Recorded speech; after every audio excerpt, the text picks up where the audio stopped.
Good morning student. Hindi की online class में आज हम पढ़ेंगे एक पाठ अपूर्व अनुभव। ये जापानी कहानी है और दो बच्चों के बारे में है जिनका अपूर्व मतलब होता है जिसका पहले कोई अनुभव ना हुआ। अनुभव मतलब एक्सपीरियंस। अपूर्व मतलब होता है अद्भुत, बहुत ही सुखद, एक्सट्रीम। ऐसा एक्सपीरियंस जो उनके लिए बहुत ज़्यादा महत्वपूर्ण हो। तो चलिए पढ़ते हैं। सभागार में शिविर लगने के 2 दिन बाद तोतो चान के लिए एक बड़ा साहस करने का दिन आया। इस दिन उसे यासुकी चान के साथ से मिलना था। इस भेद का पता न तो तोतो चान के माता पिता को था न यासुकी चान के। उसने यासुकी चान को अपने पेड़ पर चढ़ने का न्योता दिया था। न्योता मतलब निमंत्रण। तोमोए में हर एक बच्चा बाग के एक एक पेड़ को अपने खुद के चढ़ने का पेड़ मानता था। तोमोए एक जगह का नाम था, शहर का नाम, और तोतो चान जो है एक लड़का था और यासुकी चान जो थी एक लड़की थी। तो वहाँ पर बच्चों का खुद का एक एक पेड़ होता था जिसमें वो चढ़ते थे। तोतो चान का पेड़ मैदान के बाहरी हिस्से में कुहो नुबुत्सु जाने वाली सड़क के पास था। बड़ा सा पेड़ था।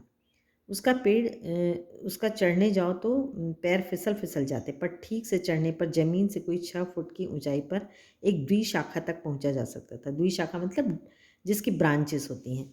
बिल्कुल किसी झूले सी आरामदेह जगह थी यह। तोतो चान अक्सर खाने की छुट्टी के समय या स्कूल के बाद ऊपर चढ़ी मिलती। वहाँ से वह सामने दूर तक ऊपर आकाश को या नीचे सड़क पर चलते लोगों को देखा करती थी। बच्चे अपने अपने पेड़ को निजी संपत्ति मानते थे। निजी संपत्ति मतलब खुद की प्रॉपर्टी। जैसे पेड़ होता है वो यदि बाहर लगा है कहीं मैदान में या कहीं भी तो वो सबका पब्लिक प्रॉपर्टी होती है, लेकिन एक एक पेड़ वो ले लेते थे और उसको अपना मानते थे।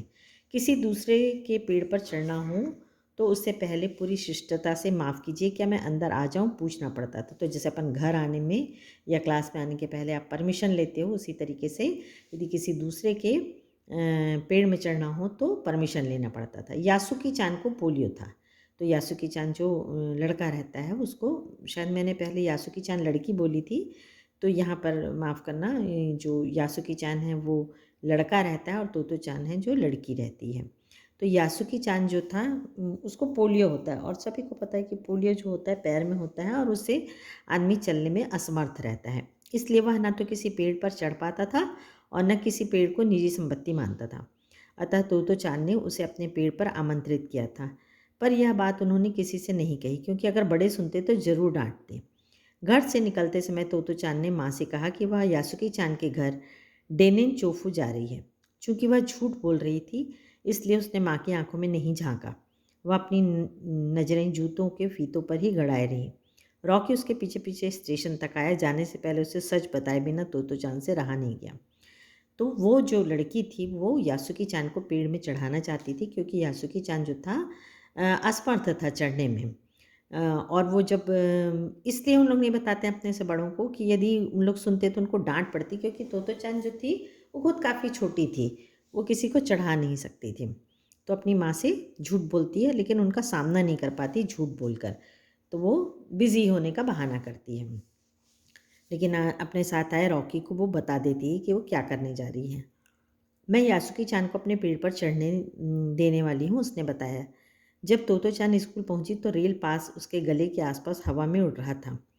रेल पास मतलब उन लोग ट्रेन से जाते थे तो रोज़ टिकट ना कटाना पड़े, इसलिए लोग क्या करते हैं पास बनवा लेते हैं और उस पास को जैसे अपन आइडेंटिटी कार्ड, आई कार्ड जो आप लोग गले में पहनते हो, उसी तरीके से वो पास को अपने गले में लटकाई हुई थी और हवा में वो उड़ रहा था। यासुकी चान उसे मैदान में क्यारियों के पास मिला। गर्मी की छुट्टियों के कारण सब सूना पड़ा था। क्यारी मतलब जानते ही हो आप, जिसको बेड बोलते हैं, गार्डन वगैरह में रहती है। यासुकी चान उससे कुल जमा एक ही वर्ष बड़ा था, पर तोतो चान को अपने से बहुत बड़ा लगता था।